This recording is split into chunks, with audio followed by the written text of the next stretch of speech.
Sir, ಇದನ್ನು ಅರ್ಥ ಮಾಡ್ಕೊಳ್ಳೋದ್ರಲ್ಲಿ ನಾವು ದಶಕಗಳಿಂದನೂ ಸೋಲ್ತಾ ಇದ್ದೀವಿ.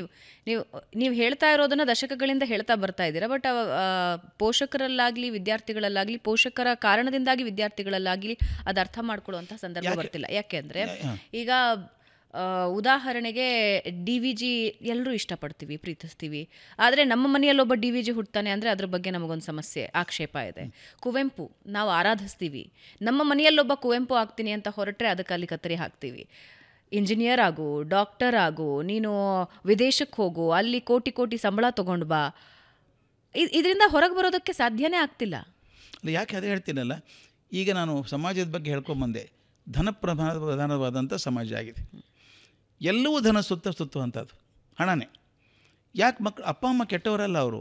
ಯಾಕೆ ಓದು ಅಂತ ಪ್ರೆಷರ್ ಹಾಕ್ತಾರೆ ಅಂತಂದರೆ, ಓದಿದ್ರೆ ಒಳ್ಳೆ ಮಾರ್ಕ್ಸಪ್ಪ, ಒಳ್ಳೆ ಕರಿಯರ್, ಒಳ್ಳೆ ಸಂಬಳ ಸಿಗುತ್ತೆ, ಅಲ್ಲಿಗೆ ಬರೋದು. ಮತ್ತೆ ಶಿಕ್ಷಣ ಅನ್ನೋದು ಒಳ್ಳೆ ಸಂಬಳ ಪಡ್ಕೊಳ್ಳೋಕೆ ಒಂದು ಸಾಧನ ಕೂತ್ಕೊಂಡಿದೆ. ಹೀಗಾಗಿ ಯಾವ ಶಿಕ್ಷಣ ನಾನು ನೋಡಿದ್ದೇನೆ, ಅಪ್ಪ ಅಮ್ಮ ಹೊಲ ಮಾರಿ ಮಕ್ಕಳನ್ನು ಕಲಿಸಿದ್ದು ನೋಡಿದ್ದೇನೆ. ತಮ್ಮ ಒಂದು ಹೊತ್ತಿನ ಊಟ ಬಿಟ್ಟು ಮಕ್ಕಳನ್ನು ಕಲಿಸಿದ್ದು ನೋಡಿದ್ದೇನೆ. ಯಾಕಂದರೆ ಅಲ್ಲಿ ಹೋದ್ರೆ ಮಗ ಒಳ್ಳೇದಾಗ್ತಾನೆ, ದೊಡ್ಡ ನೌಕರಿ ಮಾಡ್ತಾನೆ, ಕೆಲಸ ಮಾಡ್ತಾನೆ ಅಂತ. ಅದು ಅಂದರೆ ಭ್ರಮೆ ಬಂದದ್ದು ಹಣ.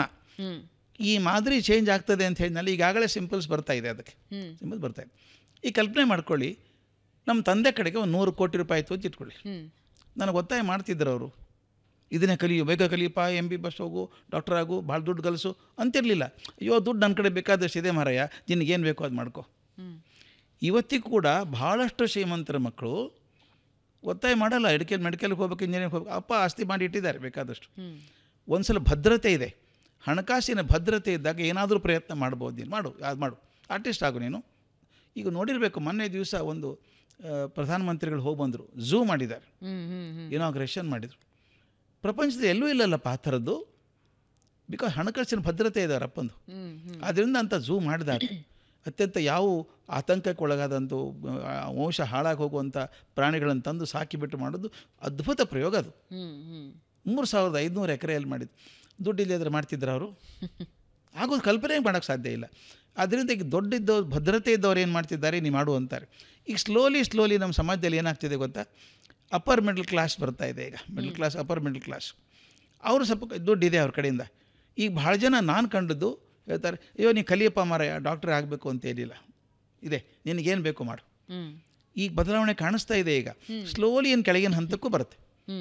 ಈಗ ಕಾಣ್ತಿರೋ ಹುಡುಗ ಒಬ್ಬ ಒಳ್ಳೆ ಪೇಂಟರ್ ಇದ್ದಾನೆ, ಅವನ ಪೇಂಟು 2 ಕೋಟಿಗೆ ಮಾರಾಟ ಆಯಿತು. ಅಪ್ಪ ಅಮ್ಮನಿಗೆ ಗೊತ್ತಾಯಿತು, ರೇ ಇಲ್ಲೂ ಚೆನ್ನಾಗಿದೆಯಲ್ಲಪ್ಪ ಮಾಡು. ಮೊದಲು ಬೇಡ ಅಂದವರು ಎಷ್ಟೋ ಜನ ಆ್ಯಕ್ಟ್ರಸ್ ಬೇಡ ಅಂದ್ರೆ ಮನೇಲಿ, ಅದು ಒಂದು ಸಲ ಕ್ಲಿಕ್ ಆಗಿಬಿಟ್ಟು ಅದು ಹಣ ಬರೋಕ್ಕೆ ಶುರು ಆದಮೇಲೆ ವಂಡರ್ಫುಲ್ ಅಪ್ಪ, ಭಾಳ ಒಳ್ಳೆ ಕೆಲಸ ಮಾಡಿದೆ ನೀನು. ಅಂದರೆ ಯಾವುದಕ್ಕೆ ಒಳ್ಳೇದಂತಿದ್ದೀನಿ ಹೇಳಿ, ನಾನೀಗ ಎಲ್ಲಿ ಹಣಕಾಸು ಜಾಸ್ತಿ ಸಿಗುತ್ತೋ ಅದು ಒಳ್ಳೆ ವೃತ್ತಿ ಅಂತ ಹೇಳ್ತಾ ಇದ್ದೀನಿ. ಒಂದು ಸಲ ತಂದೆ ತಾಯಿಗೆ ಗೊತ್ತಾಗಬೇಕು, ಈ ರೇಸ್ ಏನು ಮಾಡ್ತಾ ಇದ್ದೀವಲ್ಲ ನಾವು, ಮಕ್ಕಳನ್ನ ಕುದುರೆ ಥರ ಓಡಿಸ್ತಾ ಇದ್ದೀವಿ, ಈಗ ಅದು ಸರಿಯಲ್ಲ.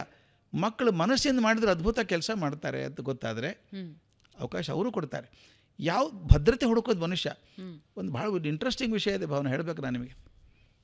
ಹಿಂದಕ್ಕೆ ಒಂದು ಪರೀಕ್ಷೆ ಪ್ರಶ್ನೆ ಕೇಳಿದರು, ಮನುಷ್ಯನ ಮೂಲ ಅಪೇಕ್ಷೆ ಏನು?